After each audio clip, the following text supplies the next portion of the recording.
Greetings, everyone. My name is the Reverend Peter Cook, and I am Executive Director of the New York State Council of Churches, and I'm also a principal with the Religious Nationalisms Project. We really want to thank everybody for coming to this press conference today as we address the scourge of religious nationalisms. As heads of state come to New York for the annual United Nations General Assembly, we gather with people from several faith traditions and sectors of civil society to condemn the gross distortion of religions and cultures by governments and politicians who can adopt a dominant religion to advance supremacist and nationalist policy agendas in the United States and across the globe. When religions or histories or cultures are nationalized and weaponized by governments, they can serve as tools of oppression against religious minorities and even people of the same religion who object to the basic way their government understands that religion. On the visit of President Biden, we decry President Biden's failure to forcefully challenge the way that Christian nationalism is weaponized against immigrants as he touts his efforts to be tough on the border. We also decry his unwillingness to honor dissent from Israeli and American Jews against Israel, along with Palestinian Christians and also Palestinian Muslims, relative to the oppression of people in both Gaza and the West Bank. And we also are concerned that he does not stand up to anti-Semitic Christian Zionism, which advances Israel's military campaigns while envisioning the destruction of Jews in Israel who don't accept Jesus at the rapture.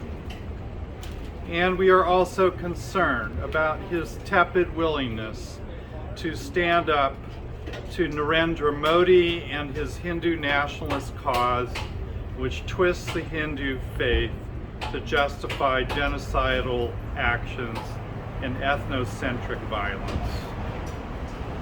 We are also mindful of other ways in which Christianity, Islam, Buddhism, Hinduism, and Judaism can be used to cause damage rather than usher in life. The ongoing intimidation and repression of religious minorities has to be addressed. We reject all forms of religious nationalism as they are anti-democratic and strip billions of people worldwide of their religious freedom, their land, and their basic human rights and citizenship. Before I introduce our speakers, I'd like to invite people to join in action in the Nassau Coliseum on Long Island on Sunday at 10 a.m. to protest Narendra Modi's visit to the United States. And also I want you to be aware that there will be some sort of a protest in Delaware on Saturday against President Biden, Prime Minister Netanyahu, Prime Minister Narendra Modi, and other members of the Quad. So you can see the intersections that are happening there in a very real way tomorrow. So thank you everyone for coming, and at this time I would like to introduce the Reverend Neil Christie, who is Executive Director of the Federation for Indian American Christian Organizations in North America, and also another principal of the Religious Nationalisms Project. So, Reverend Christie.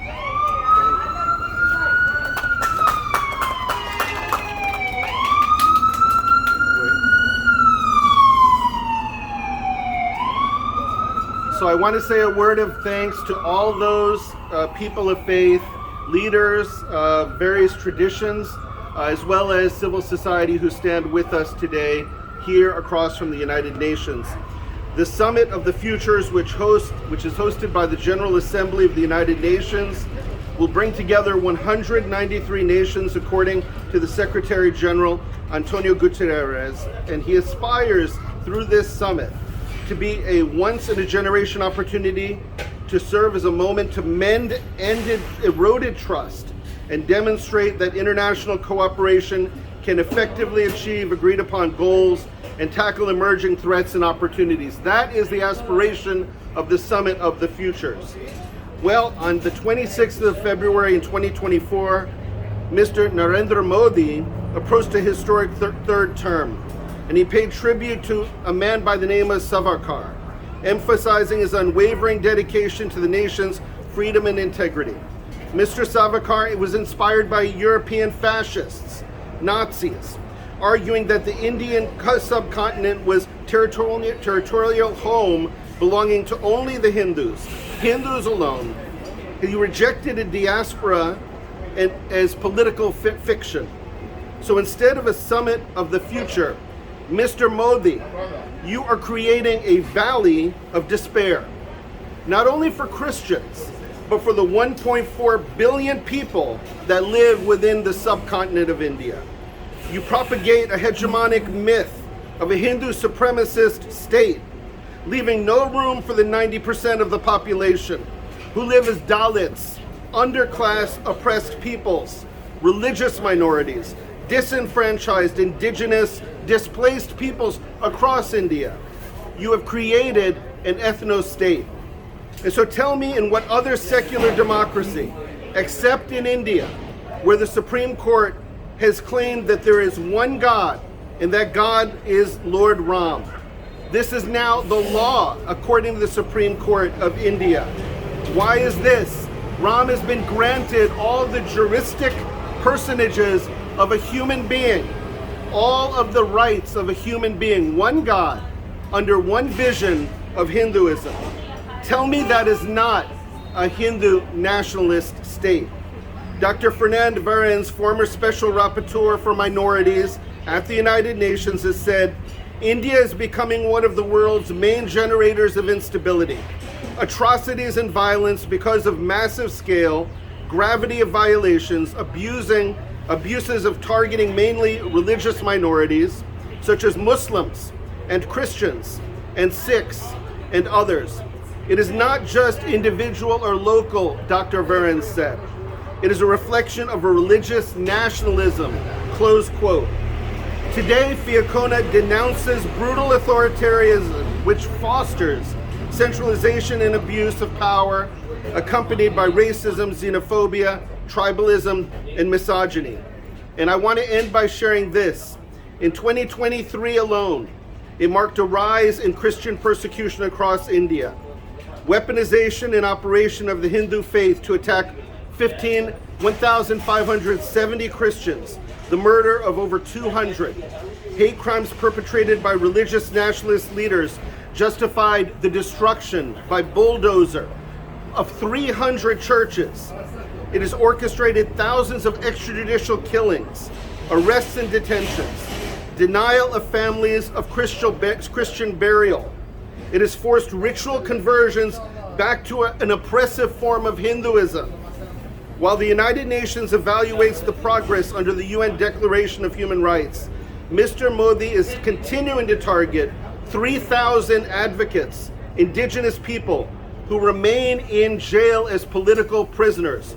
One of them, a leader, Jesuit father, priest Stan Swamiyami, who died without trial in an Indian prison. And so today, as we celebrate the future, we hold India accountable. We hold India accountable not only for the sustainable development goals that it must pursue, but by the fact that it is now the most dangerous country to be a Christian, alongside Iran and Pakistan and Afghanistan. And we call Mr. Modi, we call him to account for a supremacist, nationalistic agenda. 300 Christian clergy and laity have signed on to a letter condemning his policies, asking for truth and reparations commission, asking that the Indian nation be held accountable by being designated a country of particular concern. And so I want to close with a scripture. God presides in the great assembly, says the prophet, renders judgment. The psalmist says, how long will you defend the unjust and show partiality to the wicked? Defend the weak and the fatherless, the scripture says. Uphold the cause of the poor and the oppressed. Rescue the weak and the needy, and deliver them from the hand of the wicked.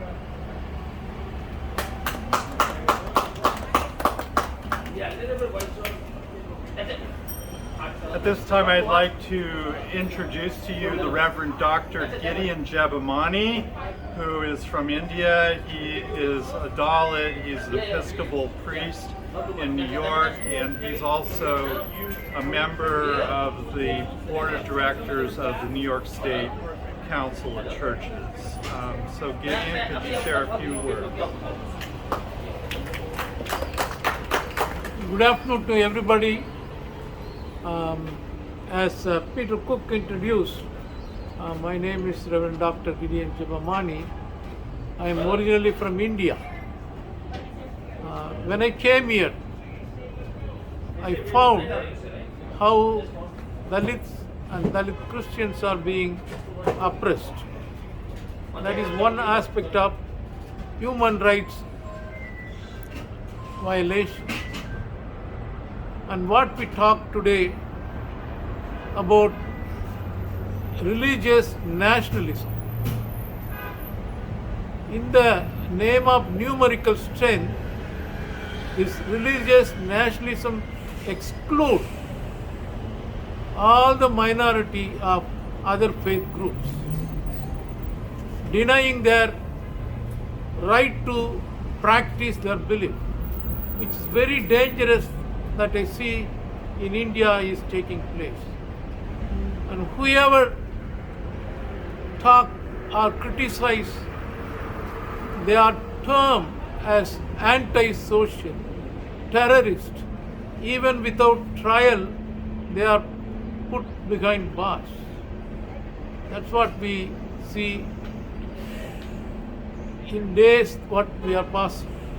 So today also I see 10 Christians falsified as if they are converting. They put them in jail in Uttar Pradesh. That's what today news I see. So as a collective force we are gathered together to expose what is the damage that is bringing to humanity the religious nationalism. Wherever we see either in Israel or in Sri Lanka or in India, even in US, that's what we see. It is a very dangerous time. Those who are like-minded, we are called to get together and raise our voices and ensure every human being's human rights and human dignity. And also the freedom of religion to be exercised by everyone, whether they are minority or they are majority. Everyone has the right to exercise their freedom of religion. So at this time, I am also be part of this collective force so that together let us raise our voices against any religious nationalism. Jai Bhim.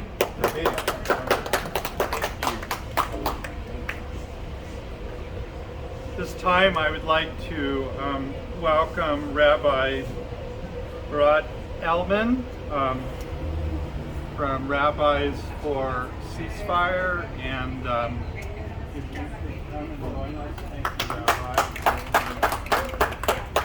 Hi, Let me. which is better? A little further back is better.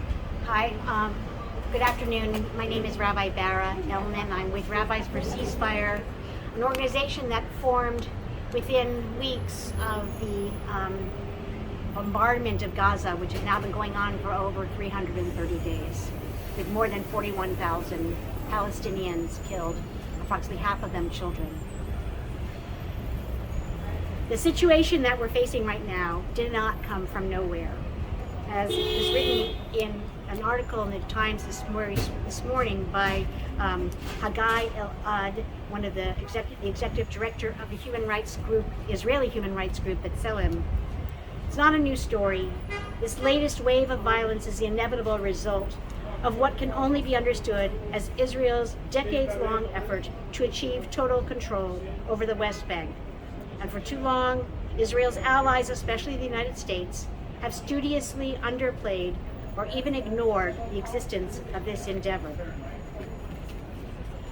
With the gathering of the General Assembly, the UN, and the visit in particular of Prime Minister Benjamin Netanyahu, I, along with this group here and with Rabbis for Ceasefire, unequivocally condemn the Israeli government's assertion of a Jewish singular and unique claim to the land comprising the State of Israel, along with the West Bank, the Golan, and Gaza, which has resulted in a system that can only be called apartheid, a system that systematically oppresses Palestinians within Israel and in the Palestinian territory.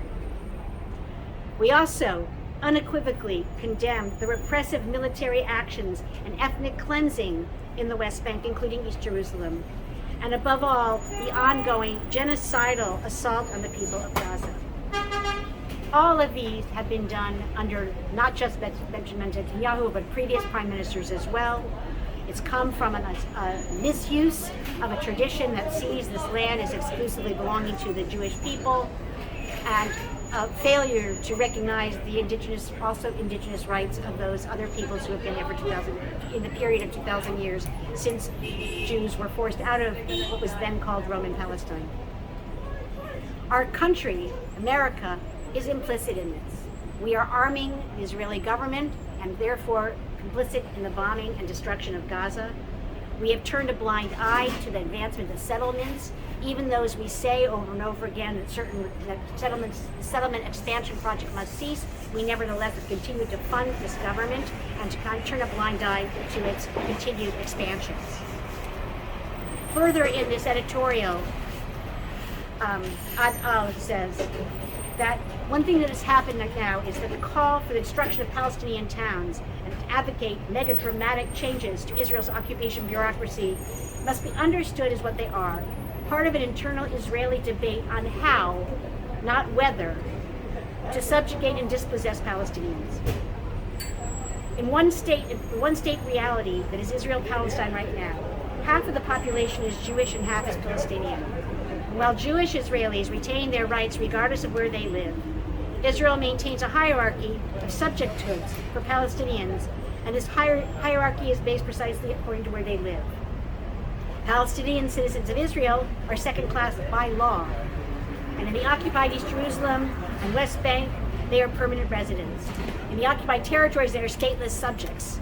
And somewhere in the entire area under Israel's control, between the river and the sea, we find one kind of equality between Jews and Palestinians.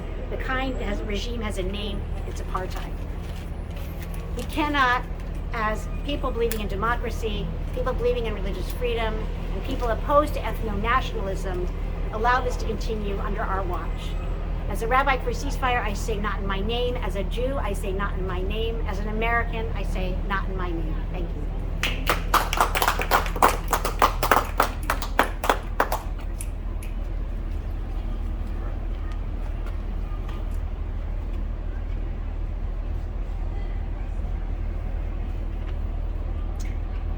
At this time, I'd like to invite the Reverend Dr. Chloe Breyer, who is the Executive Director of the Interfaith Center of New York, to share with us a few words. Good morning. My name is Chloe Breyer. I'm the Executive Director of the Interfaith Center of New York. And I want to just say that I've got three things to say. First is that just this morning I was a block away when members of the families of the hostages were calling on the leaders of all the governments, both Israel, United States, and other governments, to say it is time to bring these people home. So in the same breath that we condemn the killing of innocent Palestinians, we don't forget the hostages as well and their rights to be brought back home. I want to say the second thing is that as someone who is a Christian pastor myself, as we face down an important election in this country, the scourge of Christian nationalism, white nationalism per se, is of the greatest concern. And I wanted to quote a person by the name of Russell Moore, who is an evangelical, not to be confused with a Christian white nationalist. He is an evangelical and politically conservative, defined white Christian nationalism the best that I've heard it done. It is secularized spiritual warfare. In other words, it's the use of language, of religion, of Christianity to gain secular ends, such as power and money. And that's something that we in this country have to take ownership for, and that we must not confuse with Christianity itself. The echoes of that, of the use of religious language for secular aims is echoed around the world in many different cultures, including something that I've been involved with for a while, which is Afghanistan. And just like the Christian white nationalists who use the words of Christianity to further their own ends, we see the Taliban in perpetrating the worst human rights on women anywhere in the world. And it is done so in the name of a religious tradition. Thank you very much.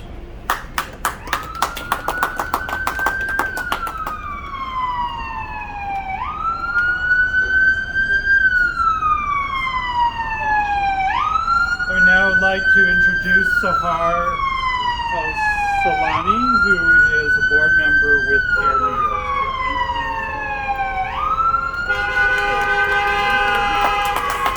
Assalamu alaikum and greetings of peace. May peace and blessings be upon all of you. I'd first like to acknowledge the divine entity among us and the divine spirit within each and every one of you. We're here today to denounce any form of religious extremism that utilizes a living scripture and manipulates it to fulfill an agenda. And that is not an uncommon phenomenon in recent time due to the rise of the ego, the quest for mineral resources, the quest for dominance, and the tactic of divide and conquer. And no religion has been exempt from this.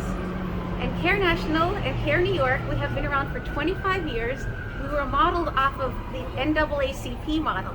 We deliver and advocate for justice for all people, regardless of religion, regardless of nationality. We believe in the inalienable human rights of every divine being. I'd like to remind you of two quotes from my scripture. God says, "I have divided you into nations and tribes so that you may get to know one another and live in peace." And another one of my favorite scriptures is, "You shall have your religion and I shall have mine." Those are not my words, those are God's words, the Almighty. And may God bless everybody as we try to work in unity to denounce any kind of supremacy and any kind of violence in the name of their faith. God bless you.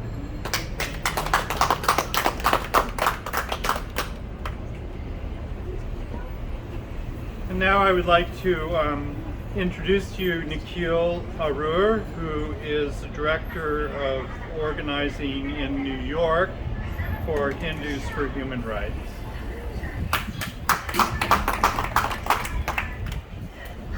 I'm here today on behalf of Hindus for Human Rights and progressive Hindus and South Asians across the diaspora to condemn the existential threat of Hindu nationalism, known as Hindutva, and the invitation of Indian Prime Minister Narendra Modi to our city.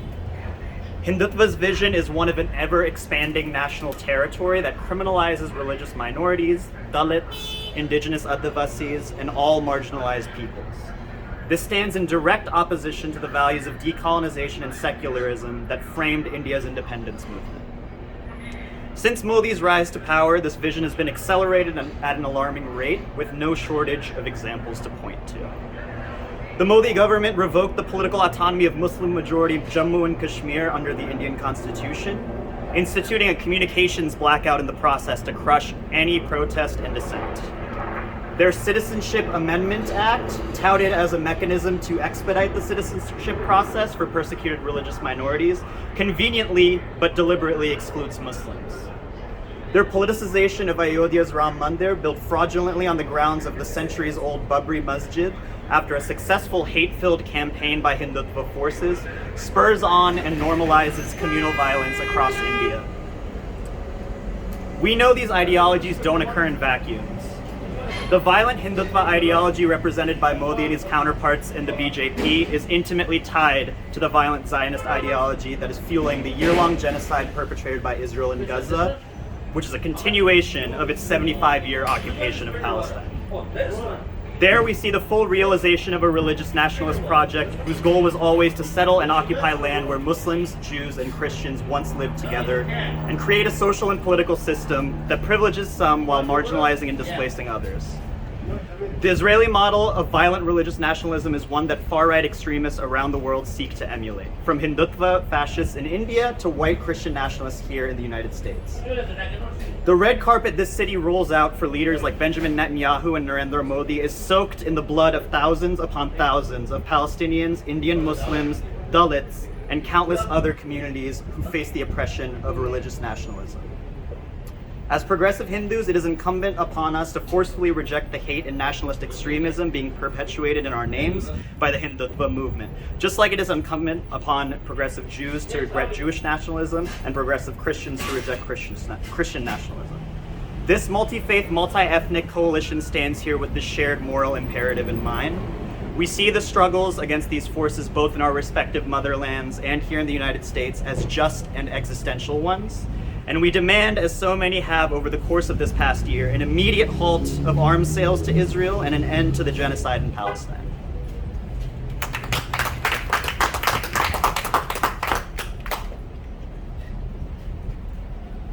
This time I would like to invite Imam Safed Katovic, who is with Justice for All, and he's also the Muslim chaplain at Drew University. Thank you, Peter, and thank you all for being here. Peace and blessings to all of you. In our religious traditions, we say Salam Alaikum. In other traditions, they say peace, Namaste, Shalom Alaikum, Pax Vobiscum, and the list goes on. Unfortunately, we are in front of the United Nations, which was born as a result of the World War II and declared in its charter that we are here to prevent and to prevent future generations from being subjected to the scourge of war. As we speak, wars are taking place throughout the globe, and a lot of those wars are driven by ethnic nationalism and religious nationalism. This is a toxic mix. Justice for All, the organization that I work for, is a human rights, faith-based human rights organization that works to secure the freedoms and protect the human rights of religious and ethnic minorities around the world. We've been working for the past 30 years and have our origins in my ancestral Bosnia and Herzegovina. Bosnia and Herzegovina during the 1990s was the place where genocide took place. We're the place where never again, which once again was the slogan that the United Nations was created on, to prevent the Holocaust and similar types of genocides from ever happening again, happened again. It happened again because of an ideology and a practice of both ethnic chauvinism combined with religious nationalism. This sought to carve out in the ancestral homes of many peoples of that region, in the Balkans, a ethnically and racially pure Greater Serbia state. The result of that ethnic religious purity was 100,000 people killed, murdered in the genocide, 50,000 women brought into rape camps, rape as a result of what was happening in Bosnia because of the work and coalition of different organizations, including now became a war crime for the first time in human history. Before then, it was an incidental occurrence of war, as taught, unfortunately, by the military and educational institutions around the world. That same brand of ethno-nationalism, combined with religious nationalism, is rearing its head around the world. It reared its head among the Rohingya people, the ancestral indigenous peoples of the Rakhine Arakan state in what was called Burma and now called Myanmar, who were subjected to genocide by Buddhist extremist nationalist monks, the leader of whom Time magazine labeled the face of terror. Our organization works to try to deal with the genocide that has resulted in 1.4 million of those people now living in subsistence conditions in Cox's Bazar in Bangladesh, and the genocide continues as we speak. Genocide also took place amongst the Uyghur community of Turkic peoples living in East Turkestan, occupied East Turkestan as they rightly refer to it, by China. It is a place that over 2.5 million people have been subjected to concentration/prison camps and are placed into slave labor, denied their basic rights to practice their religious traditions, even to say the word of peace, which I began my remarks here today with, Assalamu alaikum. It is an arrestable offense, let alone reading from scripture, let alone trying to fast during the month of Ramadan. That persecution and the highlighting of that at the various levels of the United Nations has been muted because of the incredible geopolitics and desire for economic relations with China. As a result, profit over people has become the policies of many, and it needs to change. That situation also continues in the most militarized place on earth, Kashmir, where our Kashmir Action Task Force has been working for years to ensure that a promise made at the United Nations in 1948 at the creation of the states of India and Pakistan, that the people of Kashmir would have a right to plebiscite and to self-determination. Now they're subjected to all sorts of repression under the Modi regime like never before in their history in that land. And the Palestinians, who we've heard mention of before. Before October 7th, Justice for All worked strongly and hand in hand with organizations like Beit Salem and other human rights organizations to ensure that children who were arrested and imprisoned through the Israeli military court system without being charged, without having the right to due process or to any sort of legal defense or legal attorneys, without the right to see their families, were granted some sort of stay, and that had come to an end. Israel was the only country in the world that used the military court system to imprison children. Unfortunately, in the events that subsequently happened after October 7th, the hundreds have went into the thousands and the tens of thousands who have been imprisoned arbitrarily and are being tortured and subjected to all types of violence. Peace and justice must come to the area, but it must be peace and justice for all. Just a couple days ago here at the United Nations, 140 countries of the United Nations upheld the International Court of Justice's opinion and found it to be valid that the occupied territories are occupied territories, West Bank, Gaza, and East Jerusalem, and they need to be evacuated. They need to be freed from Israeli occupation. And apartheid within Israel herself needs to come to an end. This was the findings of 140 nations in support of the International Court of Justice, but the facts on the ground are disallowing it to happen because, unfortunately, the Security Council is frozen in terms of carrying out the actions of implementing these decisions, both of the General Assembly and of the International Court of Justice. There are many challenges that we face, but ethnic nationalism combined and ethnic chauvinism combined with religious nationalism is one of the greatest threats to humanity as we go forward. If we are all, according to certain scriptures of the Christian tradition, of the Jewish tradition, made in the image of God, and of the Christian tradition, called the children of God, and in the Muslim tradition, infused with the divine spirit, and therefore all equally human, then we need to ensure that that reality is something that is championed here at the United Nations by the leaders of the world. We need to go forward together as one human family with justice and fairness and equity for all of God's children. Peace.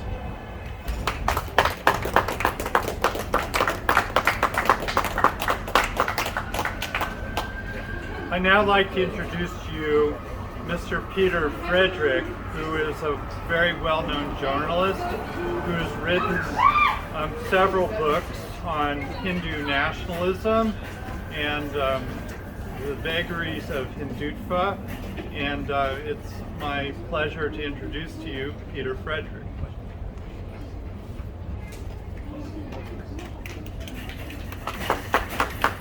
Peace be with you all, and we're all here united, standing closer together for common purpose.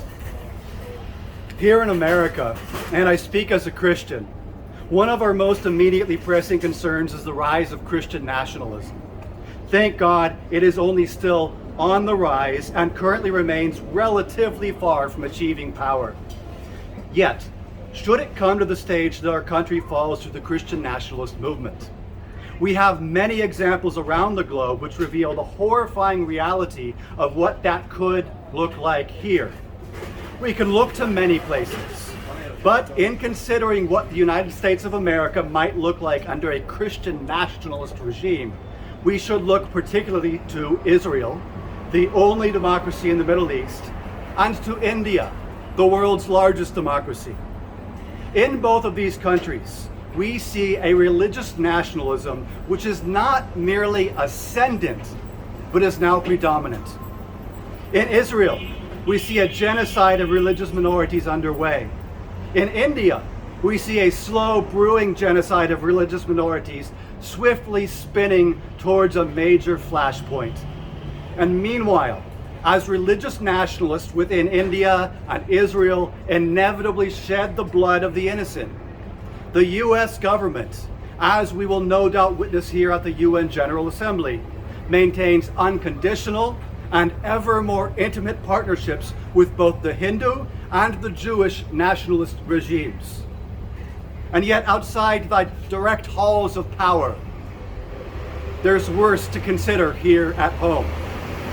Speaking as an American who stands staunchly against Christian nationalism, what is especially terrifying about the predominance of both Hindu nationalism and Jewish nationalism, aside from my own general humanitarian concern about the ethno-nationalist violence those movements are spawning against the most innocent and vulnerable people within their own regions, is that they are now coming into league here in the US with the Christian nationalist movement.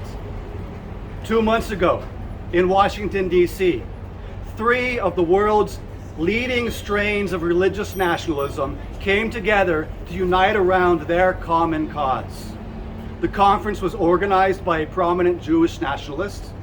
It featured top Christian nationalist pastors from around America, as well as Senator J.D. Vance, who spoke there just 1 week before he was picked as Donald Trump's running mate. The conference also featured top leaders from India's Hindu nationalist movement, including one who has served for decades within the Hindu nationalist paramilitary, the RSS. It was a confluence of Jewish, Christian, and Hindu nationalism that vividly illustrated how, as we are witnessing a radical rise in global religious nationalist movements, we are also witnessing these movements forge flourishing alliances with each other. No longer are these various movements merely targeting their own individually despised others. Those who oppose Jewish nationalism, for instance, are now being attacked by those who support Hindu nationalism, while those who stand against Christian nationalism are similarly now being attacked by those who support Hindu nationalism. We have only to look to what's happening under the regimes of some of America's closest allies to understand what this country would or could look like if we allow religious nationalism to prevail here. Now, we know about how the US turns a blind eye as it embraces the religious nationalist regimes in Israel and in India. And we've touched on how Hindu, Jewish, and Christian nationalisms are all creating an alliance, most recently doing it, in fact, right here on American soil. Whither then goes humanity if we, as people of faith from these various religious backgrounds, fail to stand up against the sick, twisting, and weaponization of our religions. Whither, as Americans, goes our country if we neglect to recognize, call out, and oppose the alliance of the world's leading strains of religious nationalisms? What is our call? Our call is to educate, to agitate, and to organize. Those of us here are educated, but millions out there need to hear this message. What we are doing right now is agitating, but this must be the beginning. And we must organize, recognizing that opposing one form of religious nationalism requires opposing all forms, and that our success is linked to our unity around the common cause of standing together to preserve our various religions from being infiltrated by power-hungry death brokers who only want to abuse the idea of faith for their own political ends.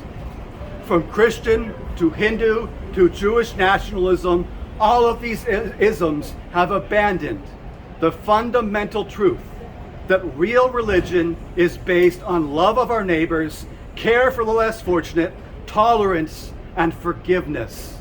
And they have exchanged it for the lie that religion means preaching dominance, strength, pride, exclusion, and rage. We reject that lie, and we pledge to not only preach that this is not what our religion teaches, but that we will also root out from within our own folds anyone who spreads such devilish teachings. To our heads of state, we call on them to not only speak against religious nationalism, but also to take action against it. We especially call on those who are caught in the lie of religious nationalism to shed that delusion, which will only lead them to ugliness and ruin, and instead to embrace the beauty of true religion. And we ourselves, we will lead by example. We will lead by example by being the very first ones to begin beating our own swords into plowshares as we stand up for peace and as we reach out and say, not with pride, but with humility, peace be with you.